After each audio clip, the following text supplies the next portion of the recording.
হবে SIR form এডিটের জন্য BLO অ্যাপে নয়া অপশন। বিএলও অ্যাপে এবার রোল ব্যাক অপশন। সরাসরি চলে যাব, সোমরাজ বন্দ্যোপাধ্যায় রয়েছে আমার সঙ্গে, সোমরাজের সঙ্গে কথা বলবো। সোমরাজ, এই যে নয়া অপশন, যেমনটা তুমি বলছিলে যে রোল ব্যাক অপশন, আসলে কি?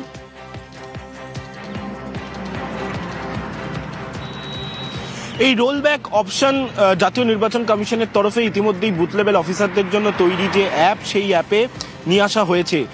যেই অ্যাপের মাধ্যমে, অর্থাৎ যে অপশনের মাধ্যমে বুথ লেভেল অফিসারদের একটি নির্দিষ্ট কাজ করতে হবে, তেমনটাই জাতীয় নির্বাচন কমিশনের তরফে রাজ্যের মুখ্য নির্বাচনী আধিকারিককে নির্দেশ দেওয়া হয়েছে এবং ইতিমধ্যেই সেই নির্দেশ রাজ্যের মুখ্য নির্বাচনী আধিকারিক সব জেলার ডিস্ট্রিক্ট ইলেকশন অফিসারদের দিয়েছেন, যেখানে বলা হচ্ছে এই যে রোলব্যাক অপশনটি দেওয়া হয়েছে, এখানে যে সমস্ত বুথে মৃত বা নিখোঁজ বা স্থানান্তরিত ভোটার 50-এর কম রয়েছে, পাশাপাশি যেটা দেখা যাচ্ছে 50% বেশি যে সমস্ত বুথে 2002-এর ভোটার তালিকার সঙ্গে বর্তমান ভোটার তালিকার মিল খুঁজে পাওয়া যাচ্ছে না, লিঙ্ক খুঁজে পাওয়া যাচ্ছে না, অধিকাংশ ক্ষেত্রেই দেখা যাচ্ছে বিকল্প হিসাবে ঠাকুমা, ঠাকুরদা, এছাড়াও দাদু, এইসব ক্ষেত্রে উল্লেখ করছে ফর্মে, অর্থাৎ এসআইআর এর ফর্মে 2002-এর নামে। সেই এসআইআর ফর্মগুলি পুঙ্খানুপুঙ্খভাবে যাচাই করার নির্দেশ রাজ্যের মুখ্য নির্বাচনী আধিকারিকের তরফে ইতিমধ্যেই জেলায় জেলায় দেওয়া হয়েছে এবং বুথ লেভেল অফিসারদের বলা হয়েছে যাতে গোটা বিষয়টি তাদেরকেও জানিয়ে দেওয়া হয়, কারণ আগামী 11ই ডিসেম্বর পর্যন্ত সময় রয়েছে। সেক্ষেত্রে 11ই ডিসেম্বরের মধ্যেই যাতে এই বিএলও অ্যাপে রোলব্যাক অপশনের মাধ্যমে যাতে তারা সংশোধন করে নেন। কেন এই সংশোধনের কথা বলা হচ্ছে?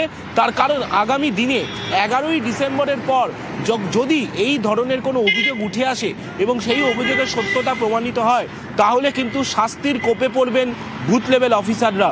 তুমি জানো, রাজ্য জুড়ে 80,000-এরও বেশি বুথ লেভেল অফিসাররা কাজ করছেন এই এসআইআর প্রক্রিয়ায়।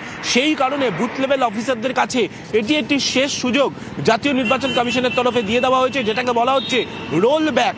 অর্থাৎ যদি কোনো ফর্মে ভুল হয়ে থাকে, 2002-এর সঙ্গে লিঙ্কে সমস্যা হয়ে থাকে, দাদু, ঠাকুমা, ঠাকুরদার কথা তারা উল্লেখ করছেন এসআইআর ফর্মে, বা এটাও দেখা যাচ্ছে যে সমস্ত বুথে মৃত ভোটার, স্থানান্তরিত ভোটার, নকল ভোটার বা ডুপ্লিকেট ভোটার 50 বা তার বেশি রয়েছে, সেই সমস্ত জায়গার বিএলওদের বলা হচ্ছে যে সেই এসআইআর ফর্মগুলি আরও পুঙ্খানুপুঙ্খভাবে যাচাই করে নিন এবং প্রয়োজনে এই রোলব্যাক অপশনের মাধ্যমে সেটা তারা সংশোধন করে নিতে পারবেন। রাজ্যের মুখ্য নির্বাচনী আধিকারিকের দপ্তরের তরফে আজ দুপুরেই এই নির্দেশ দেওয়া হয়েছে বিভিন্ন জেলায় জেলায় বলি কমিশন সূত্রে খবর। বেশ,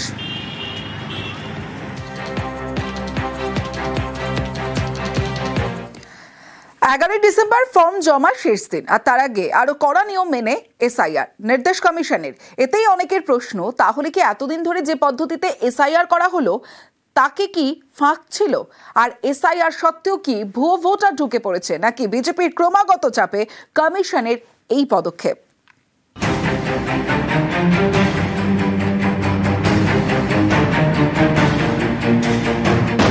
ভোটার তালিকায় গরমিল খুঁজতে এসআইআর, সেই এসআইআর প্রক্রিয়াতেই কি গরমিল? এসআইআর এর পরেও কি লিস্টে ভুয়ো নাম থেকে যাচ্ছে? তাই কি তথ্য যাচাইয়ে এবার আরো কড়া কমিশন? সিইও দপ্তর থেকে জেলা শাসকদের নির্দেশ দেওয়া হয়েছে। 2002 সালের ভোটার তালিকায় নাম ছিল বলে যারা জানিয়েছেন, সেই সময় তাদের বয়স 60 বা তার বেশি ছিল কিনা দেখতে হবে। 2002 সালের তালিকায় বাবা, মা অথবা ঠাকুরদা, ঠাকুরমার নাম ছিল এবং 2025 সালে বয়স 50 বা তার বেশি এমন ভোটারদের ক্ষেত্রে বিশেষ নজর দিতে হবে। 2002 সালে 25 বছর বা তার বেশি বয়স হয়ে গেলেও তখন ভোটার তালিকায় সংশ্লিষ্ট ব্যক্তির নাম কেন ছিল না জানতে হবে বুথ লেভেল অফিসার ইআরওদের। প্রয়োজনে এলাকায় গিয়ে যাচাই করতে হবে। 2025 সালের 28 অক্টোবরের পর ভোটার তালিকায় থাকা ব্যক্তিদের বাবা মায়ের নাম সংক্রান্ত তথ্য যদি এসআইআর ফর্মে দেওয়া তথ্যের সঙ্গে না মেলে, তাহলে খতিয়ে দেখতে হবে। 2002 সালের তালিকায় উল্লিখিত বাবা মায়ের সঙ্গে ভোটারের বয়সের ব্যবধান 45 বছরের বেশি বা 18 বছরের কম হলে যাচাই করতে হবে।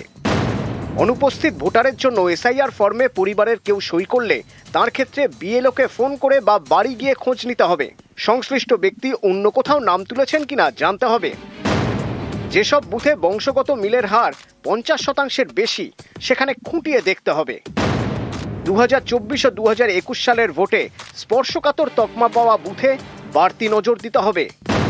কমিশনের বিএলও অ্যাপে ভুল তথ্য দেওয়া হলে ইআরও এবং বিএলওরা তা শুধরে নিতে পারবেন। অনিচ্ছাকৃত ভুল সংশোধনের সুযোগ মিলবে। যেসব বুথে মৃত বা স্থানান্তরিত ভোটারের সংখ্যা 0 থেকে 20, সেখানে বিএলওদের দেওয়া তথ্য ঠিক কিনা তা বাড়তি যাচাই করতে হবে।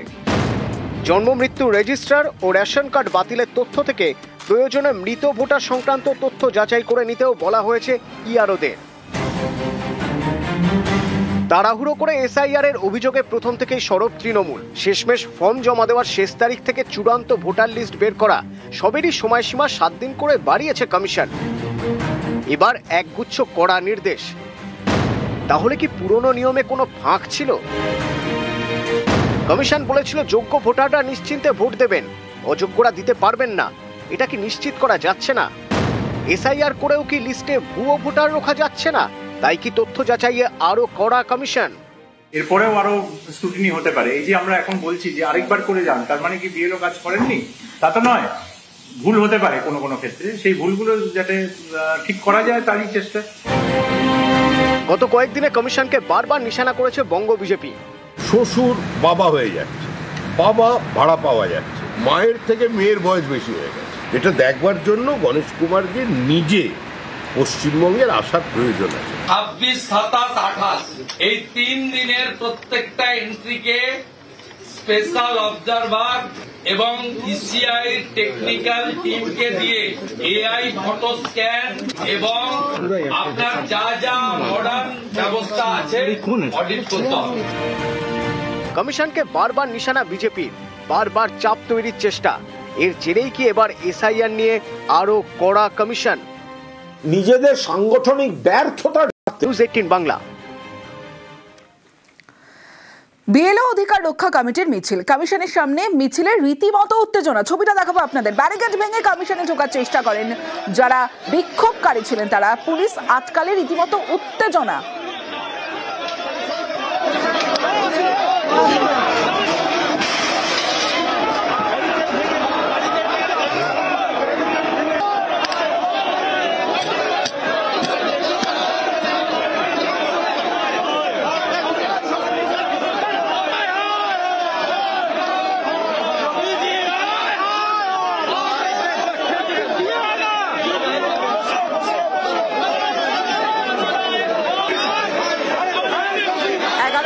দাবি, আর সেই দাবি নিয়ে নির্বাচন কমিশন ঘেরাও বিএলও অধিকার রক্ষা কমিটির, যেখানে উত্তেজনা। প্ল্যাকার্ড হাতে যারা বিক্ষোভকারীরা আসেন, সেই সময় পুলিশ আটকালে রীতিমতো উত্তেজনা। পুলিশের সঙ্গে ব্যারিকেড ভাঙার চেষ্টা করেন বিএলওরা।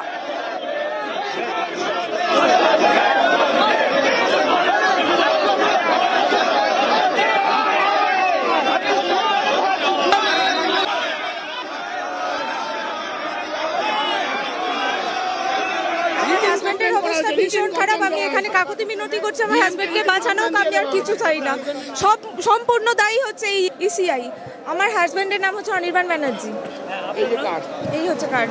কি হয়েছিল আর এখন কি রকম আছে? ওনার পায়ে ইনফেকশন হয়ে গেছে, উনি পা হারাতে বসেছেন এখন। আমরা হচ্ছে সহকর্মী, ইয়ারও চাপ দেয় যে আপনি বরকে ভর্তি করতে যাবেন না, আপনি কাজ করুন। বউকে চাপ দিয়ে কাজ করায়। করার পর ডিএমকে আমরা জানিয়ে এসেছি যে অতি দ্রুত যেন চিকিৎসা ব্যবস্থার দায়ভার নেওয়া হয়, এবং ইসিআই কে জানাতে এসেছি আমরা চাইছি ঢুকতে, ওনারা ঢুকতে দিচ্ছেন না। ওকে জোর করে কাজ করিয়েছে। এর প্রতিবাদে আমরা লেটার নিয়ে এসেছি। আমরা ভেতরে যেতে চাইছি, যেতে দিচ্ছে না, পুলিশ ধাক্কাধাক্কি করছে।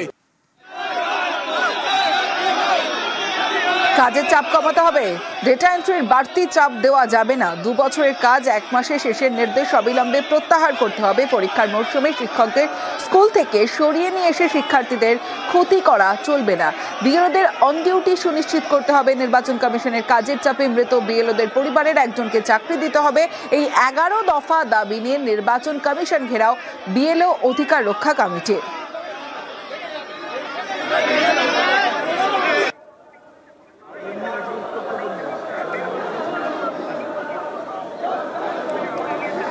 প্ল্যাকার্ড নিয়ে রাস্তায় বসে বিক্ষোভ দেখান বিএলও অধিকার মঞ্চের যারা বিক্ষোভকারীরা আজ আসেন এবং সেখানে বিএলও অধিকার রক্ষা কমিটির মিছিল কমিশনের সামনে রীতিমতো উত্তেজনা। রাস্তায় বসে বিক্ষোভ দেখাতে থাকেন, যখন ব্যারিকেড দিয়ে পুলিশ আটকায় এবং পুলিশ আটকানোর পরেই ব্যারিকেড ভাঙার চেষ্টা করেন এবং রাস্তায় বসে বিক্ষোভ দেখাতে থাকেন। 11 দফা দাবি, যেখানে একাধিক দাবি রয়েছে, যেমন পরীক্ষার মৌসুমে শিক্ষকদের স্কুল থেকে সরিয়ে নিয়ে এসে শিক্ষার্থীদের ক্ষতি করা চলবে না, বিএলওদের অন ডিউটি সুনিশ্চিত করতে হবে। এরকম 11 দফা দাবি নিয়ে নির্বাচন কমিশন ঘেরাও বিএলও অধিকার রক্ষা কমিটি।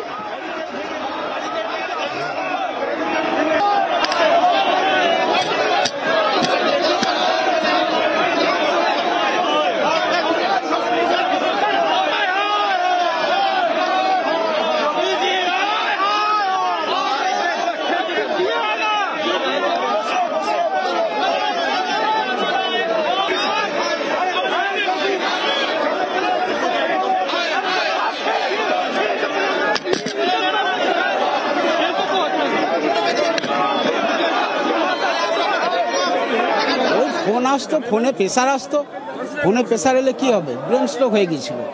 এই ওর 8 তারিখে, 8ই নভেম্বর কাজ করছিলেন, প্রায় 75%। সময় বেশি হলে আশা করি কিছু হতো না। ক্ষতিপূরণের দাবি, এই কথাগুলো জানাবো আর কি। বাড়িতে একটা ছেলে আছে, যদি চাকরি দেওয়া হয় এই কারণে। আমার বাবা এসআইআর এর কাজ করছিল, এসআইআর যে অ্যাপটা দিয়েছিল সেই অ্যাপটা ঠিকভাবে কাজ করছিল না, সার্ভার প্রবলেম চলছিল, যার কারণে তিনি অতিরিক্ত চাপে ছিলেন, টেনশনে ছিলেন, ফলে তিনি ওই কাজ করতে করতেই মারা যায়। আমার তাই ইলেকশন কমিশনের কাছে অভিযোগ যে ইলেকশন কমিশন যাতে আমাদের যে ক্ষতি হলো স্যার তার ক্ষতিপূরণ একটা দেখ, উপযুক্ত ক্ষতিপূরণ দেখ। এছাড়াও আমি আমার বাড়িতে যোগ্য একজন আছি, তার একটা কর্মসংস্থানের ব্যবস্থা করে দেয়।